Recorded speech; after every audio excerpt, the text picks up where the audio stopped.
আমি আমি মমতা ব্যানার্জি ঈশ্বরের নামে শপথ করিতেছি।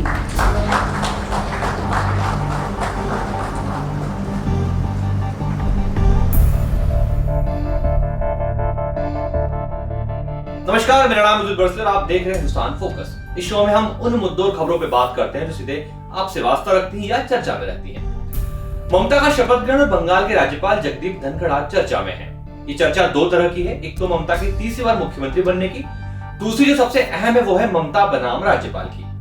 टीएमसी की मुखिया ममता बनर्जी आज तीसरी बार पश्चिम बंगाल की मुख्यमंत्री बन गई। उन्हें गवर्नर जगदीप धनखड़ ने पद एवं गोपनीयता की शपथ दिलाई, लेकिन शपथ से पहले गवर्नर जगदीप धनखड़ ने ट्वीट किया। ट्वीट में लिखा, ममता बनर्जी कोलकाता पुलिस और पश्चिम बंगाल पुलिस से मसले को उठाने के बाद भी राज्य में चुनाव के बाद जारी हिंसा थम नहीं रही है। इस तरह की हिंसा लोकतंत्र के लिए शर्मनाक है। राज्य में कानून और व्यवस्था के हालात इस तरह बिगड़ने को नजरअंदाज नहीं किया जा सकता। राज्य में ऐसे हालात जारी नहीं रह सकते।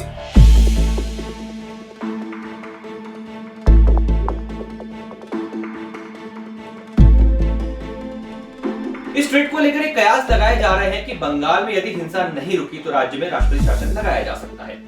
राज्यपाल ने शपथ ग्रहण के बाद भी यही बात ममता के सामने कही। उन्होंने ममता से कहा कि राज्य में जारी हिंसा तुरंत बंद होनी चाहिए। हालांकि इसके बाद ममता ने जवाब दिया कि अभी राज्य की व्यवस्था चुनाव आयोग के पास थी, अब मैं नई व्यवस्था शुरू करूंगी। दरअसल ये मसला चुनाव परिणाम के बाद बंगाल में हुई हिंसा से शुरू हुआ है। 2 मई से लेकर अब तक बंगाल में रेप, मर्डर और आगजनी में करीब 15 से ज्यादा लोगों की मौत होने की खबर है। इसे लेकर केंद्र सरकार भी सख्त है और एक दिन पहले प्रधानमंत्री नरेंद्र मोदी ने इस विषय पर बंगाल के राज्यपाल से बात की। भाजपा के राष्ट्रीय अध्यक्ष जेपी नड्डा भी बंगाल पहुंचे और पीड़ित परिवार से मिले। भाजपा का आरोप है कि टीएमसी के कार्यकर्ताओं ने भाजपा कार्यकर्ताओं को निशाना बनाया।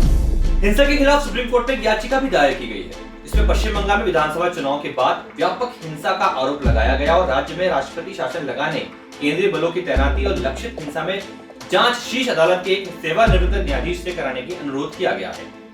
इसके अलावा वरिष्ठ अधिवक्ता एवं भाजपा के राष्ट्रीय प्रवक्ता गौरव भाटिया ने भी शीर्ष अदालत में एक अर्जी दायर की थी, जिसमें चुनाव प्रक्रिया के दौरान और उसके बाद राज्य में हिंसक घटनाओं की सीबीआई जांच कराने का अनुरोध किया। तो कुल मिलाकर सवाल ये उठ रहा है, क्या पश्चिम बंगाल में लग सकता है राष्ट्रपति शासन?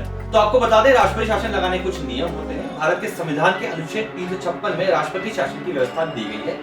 अगर राष्ट्रपति को लगता है कि राज्य की सरकार ठीक तरह से काम नहीं कर पा रही तो राष्ट्रपति शासन लगाया जा सकता है। अब बात करें किन किन परिस्थितियों में ऐसा किया जा सकता है। जब राज्य का संवैधानिक तंत्र ठीक से काम न करे, राज्य सरकार संवैधानिक दायित्व को न निभाए, चुनाव के बाद किसी भी दल या गठबंधन को बहुमत न मिले, विधानसभा मुख्यमंत्री का चुनाव न कर पाए, सरकार बहुमत खो दे और राज्य की शांति व्यवस्था बनाने में सरकार नाकाम रहे और किसी कारण से राज्य में समय पर चुनाव न हो सके, तो ऐसी स्थिति में राष्ट्रपति शासन लागू किया जा सकता है। अब बात बंगाल की करें तो यदि राज्यपाल जगदीप धनखड़ को यह लगता है कि राज्य में हो रही हिंसा राज्य सरकार से नहीं संभल रही और लॉ एंड ऑर्डर पूरी तरह चरमरा गया है, तो राष्ट्रपति शासन की दिशा में कदम बढ़ाया जा सकता है।